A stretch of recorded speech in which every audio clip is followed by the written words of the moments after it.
Assalamualaikum warahmatullahi wabarakatuh. Selamat datang kembali pada mata kuliah Auditing 1 atau Pemeriksaan Akuntansi 1. Minggu ini kita akan membahas mengenai pemeriksaan kas dan setara kas. Setelah minggu lalu kita membahas mengenai perencanaan audit, nah sekarang kita akan bahas bagaimana praktek audit kita tepatnya mengenai pemeriksaan kas dan setara kas. Saya yakin semua kalian pasti tahu itu apa kas.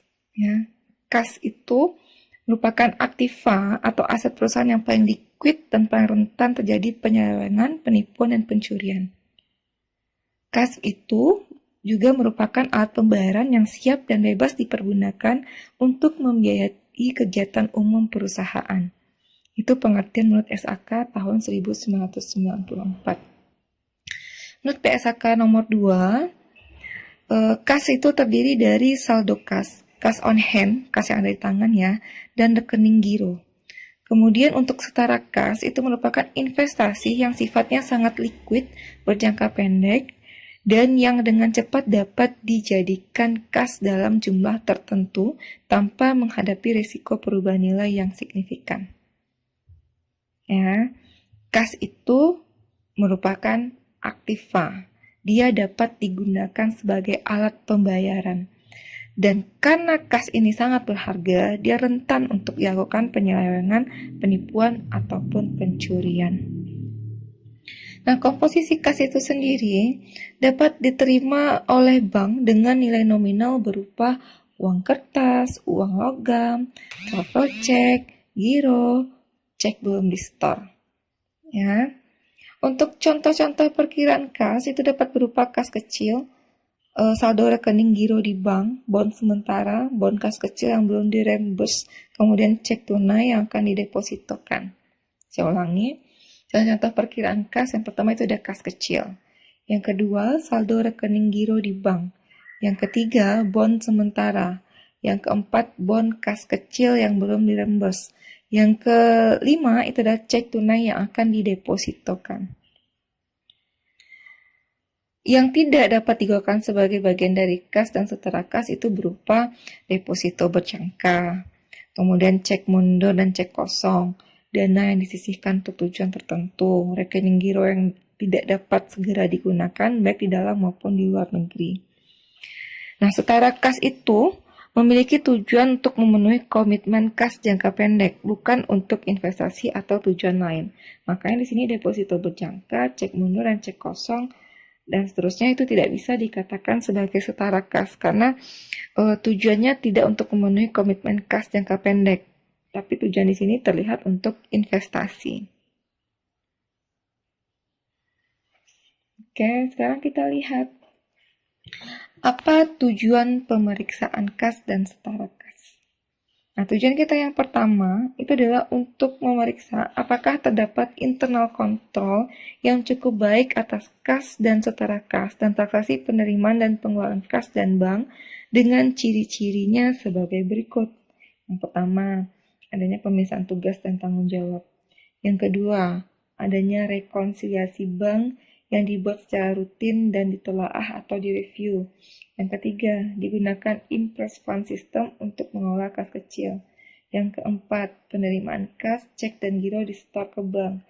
Yang kelima, uang kas harus disimpan di tempat yang aman dan dikelola dengan baik. Yang keenam, blanko cek dan giro disimpan di tempat yang aman. Yang tujuh, cek dan giro ditulis atas nama dan ditandatangani oleh 2 orang. 8. Kasir diasuransikan atau diminta uang jaminan. 9. Gunakan kwitansi yang bernomor urut. Kemudian pengeluaran kas yang sudah dibayar harus distempel lunas. Nah, seorang auditor itu dapat melakukan substantif test jika auditor yakin bahwa internal control atas kas atau setara kas serta transaksi penerimaan dan pengeluaran kas dan bank berjalan dengan efektif. Nah, jadi luasnya pemeriksaan yang dilakukan auditor itu juga tergantung atas keyakinan auditor terhadap internal control atas kas dan setara kas. Kita lihat tujuan yang kedua.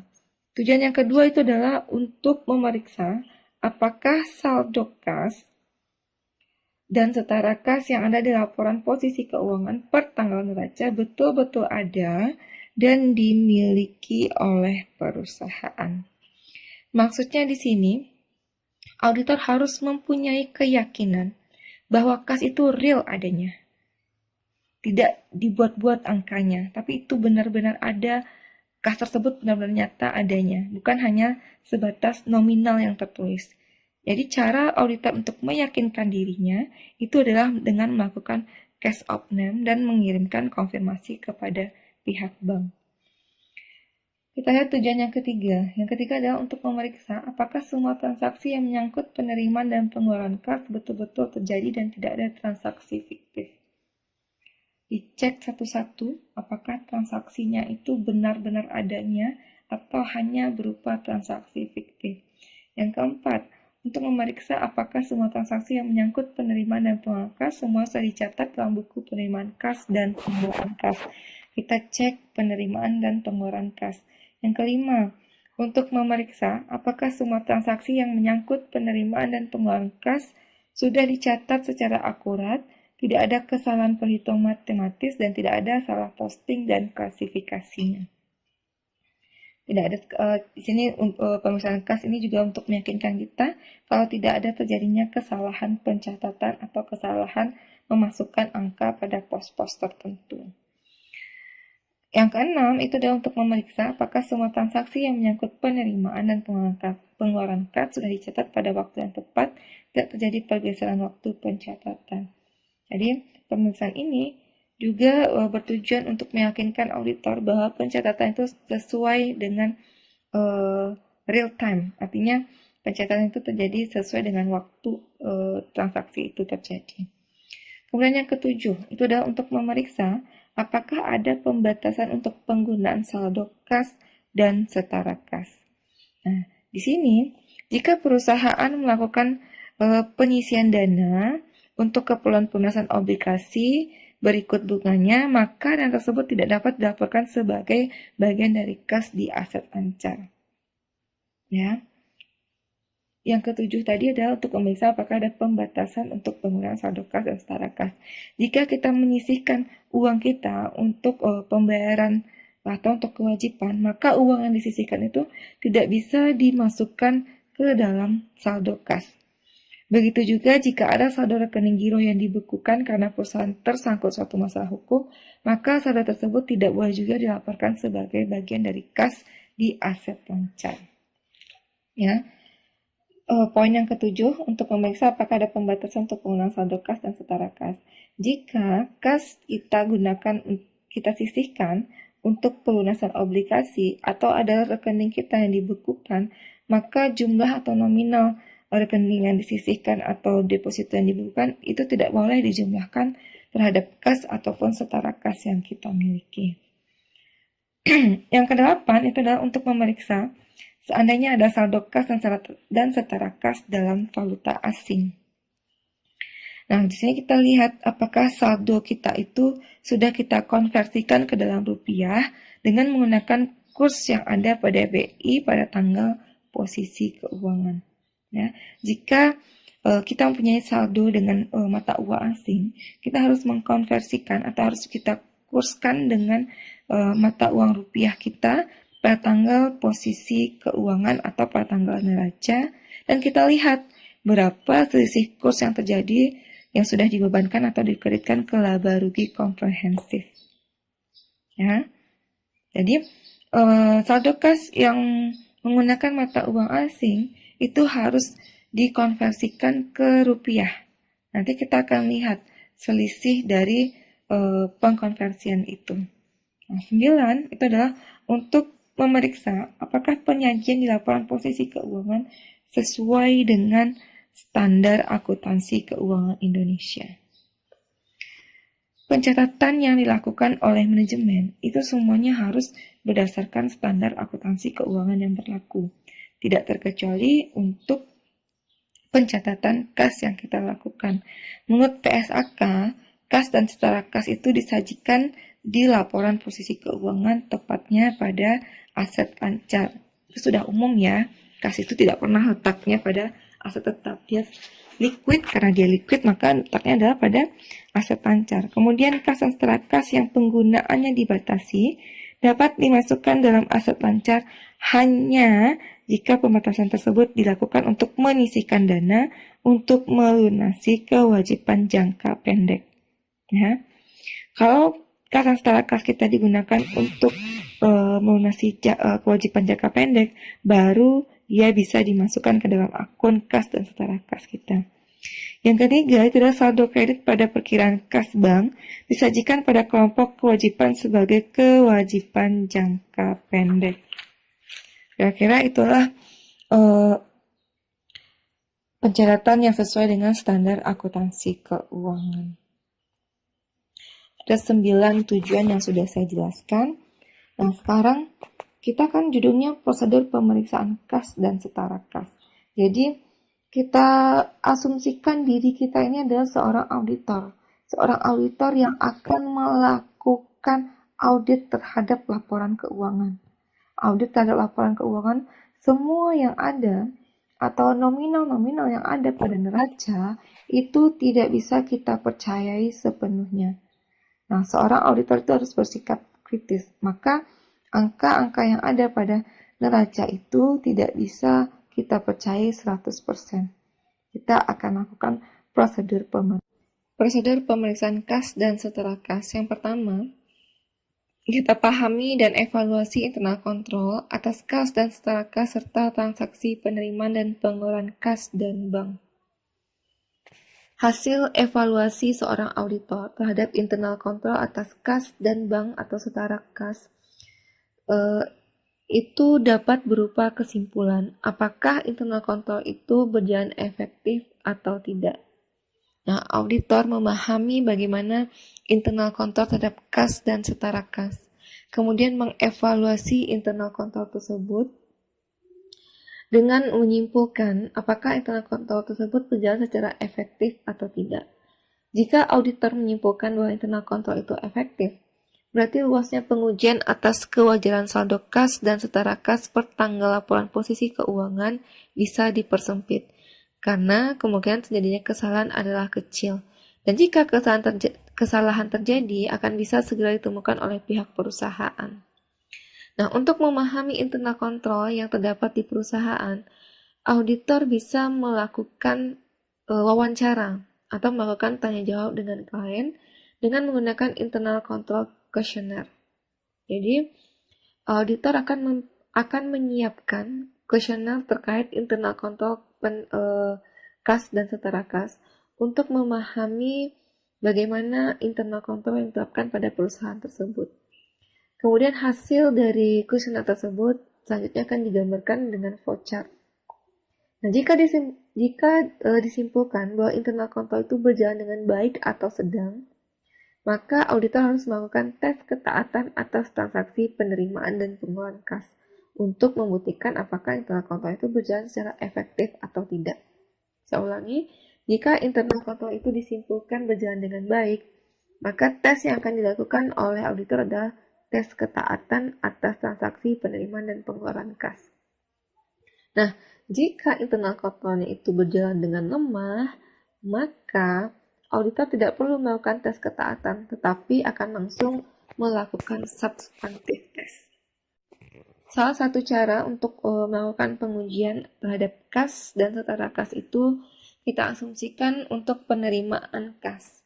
Nah, untuk penerimaan kas kita bisa ambil salah satu sampel yang kita ambil secara acak. Nah, untuk pengambilan sampel tidak perlu saya jelaskan lagi karena materinya sudah kita bahas di minggu-minggu sebelumnya.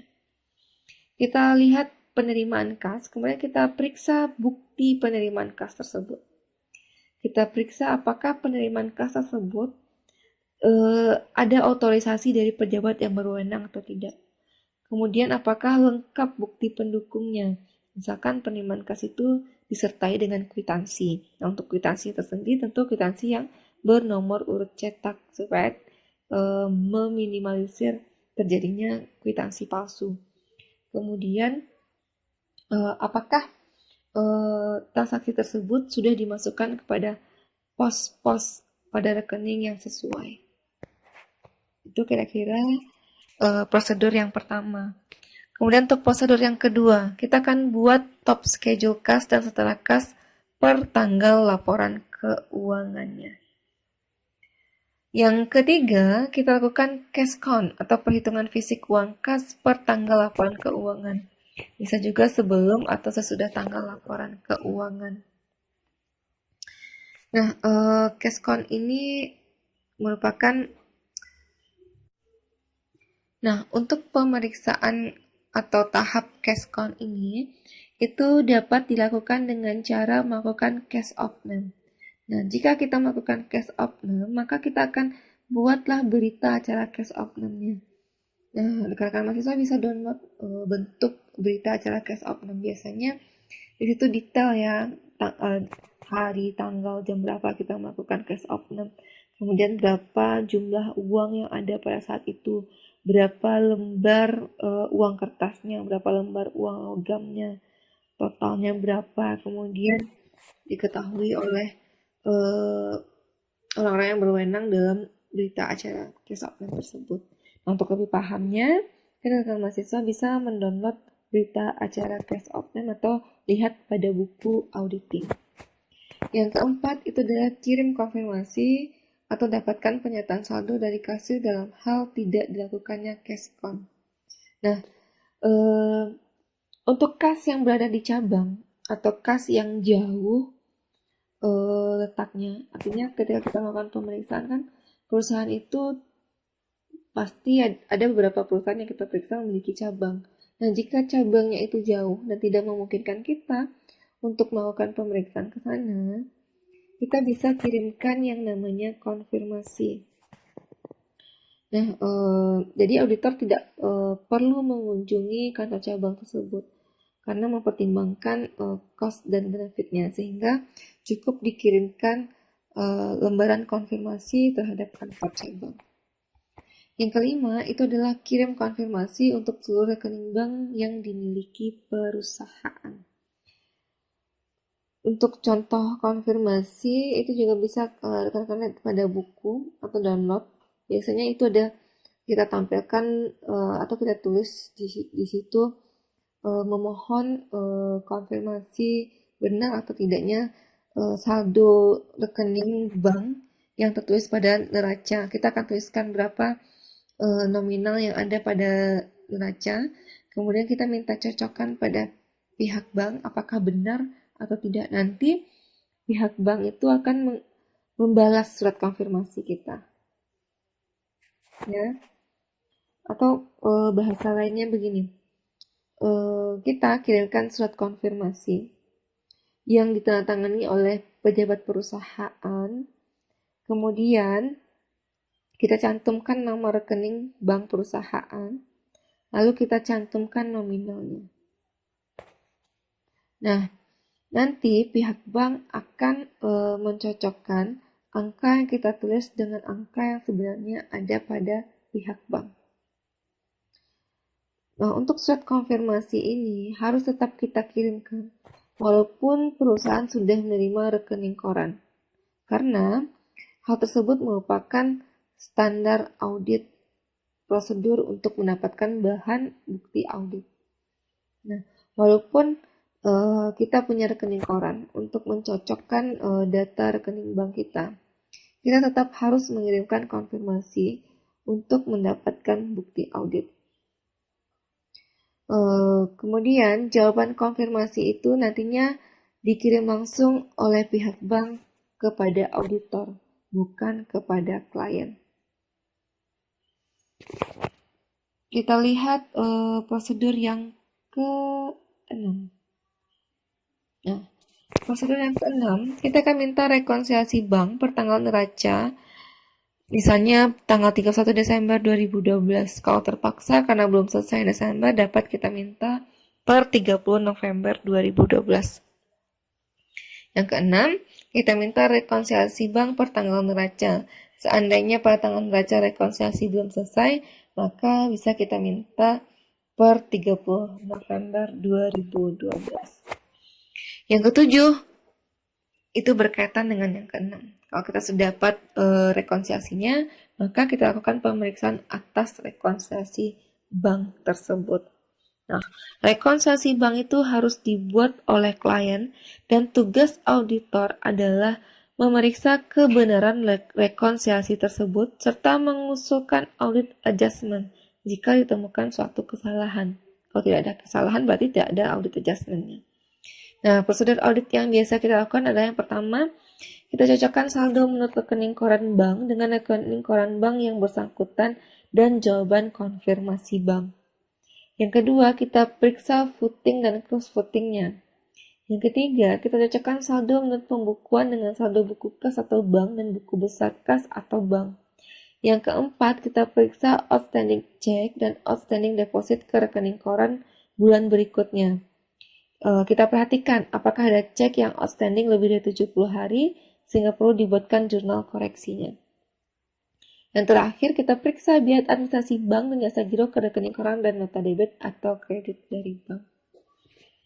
Prosedur yang ke-8, kita review jawaban konfirmasi dari bank, notulen rapat, dan perjanjian kredit untuk mengetahui apakah ada pembatasan dari rekening bank yang dimiliki perusahaan. Untuk mengetahui apakah ada pembatasan atau tidak, auditor bisa menanyakan kepada kliennya. Kemudian mereview jawaban konfirmasi bank, notulen rapat, dan perjanjian kredit. Kemungkinan jika ada saldo kas atau bank yang merupakan sinking fund sehingga tidak boleh digunakan untuk membiayai kegiatan rutin perusahaan, karena dana itu akan digunakan untuk perusahaan obligasi atau ekspansi perusahaan. Saya ulangi. Prosedur yang ke-8, kita review jawaban konfirmasi dari bank, notulen rapat, dan perjanjian kredit untuk mengetahui apakah ada pembatasan dari rekening bank yang dimiliki perusahaan. Nah, untuk mengetahui adanya pembatasan atau tidak, maka auditor akan menanyakannya langsung kepada klien. 9. Kita periksa interbank transfer lebih kurang 1 minggu sebelum dan sesudah tanggal laporan keuangan untuk mengetahui adanya kitting dengan tujuan window dressing. Untuk mengetahui ada tidaknya check kitting, auditor harus memeriksa transfer dari rekening bank perusahaan ke rekening bank perusahaan yang lainnya, kemudian mencocokkan apakah penambahan saldo di rekening bank yang berasal dari transfer sudah diikuti dengan pengurangan saldo di rekening bank lainnya. Ya, untuk poin ke-9 ini caranya kita harus memeriksa transfer rekening bank perusahaan ke rekening bank perusahaan yang lainnya. Tujuannya adalah untuk mengetahui apakah terjadi penambahan saldo di rekening bank yang berasal dari transfer dan sudah diikuti dengan pengurangan saldo di rekening bank lainnya. Karena biasanya cek kitting itu dilakukan mendekati tanggal neraca, maka periode yang harus diperiksa itu adalah lebih kurang 1 minggu sebelum dan sudah tanggal neraca. Yang ke-10, kita periksa transaksi kas sesudah tanggal laporan keuangan atau yang kita sebut dengan istilah subsequent payment dan subsequent collection sampai mendekati tanggal selesainya pemeriksaan lapangan. Nah, tujuannya adalah untuk mengetahui apakah ada unrecovered liabilities atau kewajiban yang belum tercatat. Nah, pemeriksaan yang ke-10 ini bertujuan untuk mengetahui apakah ada kewajiban yang belum tercatat per tanggal neraca yang baru dibayar di periode berikutnya. Pembayaran tersebut bisa baik yang berasal dari pembelian aset ataupun biaya-biaya perusahaan. Nah, tujuan lain untuk mengetahui apakah untuk per tanggal neraca sudah dilunasi di periode berikutnya, sehingga auditor lebih yakin mengenai kewajiban saldo utang per tanggal neraca.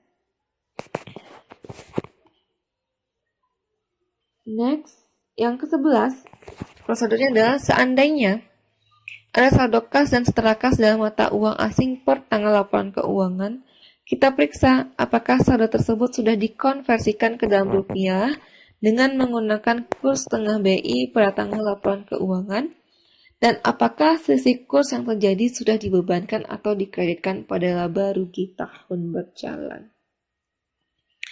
Kemudian yang kedua, kita periksa apakah penyajian kas dan setara kas di laporan keuangan dan catatan atas laporan keuangan sesuai dengan standar akuntansi keuangan di Indonesia.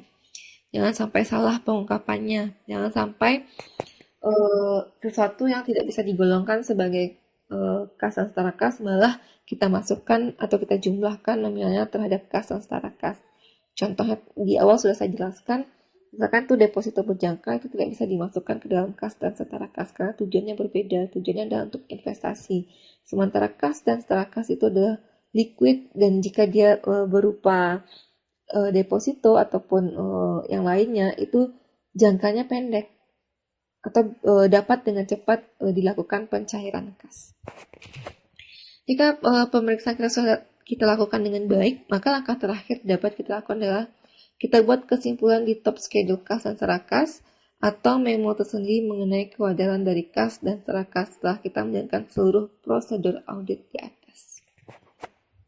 Jika kita sudah melaksanakan 12 prosedur yang saya jelaskan tadi, maka prosedur yang terakhir kita bisa buat kesimpulan di top schedule terhadap kas dan setara kas.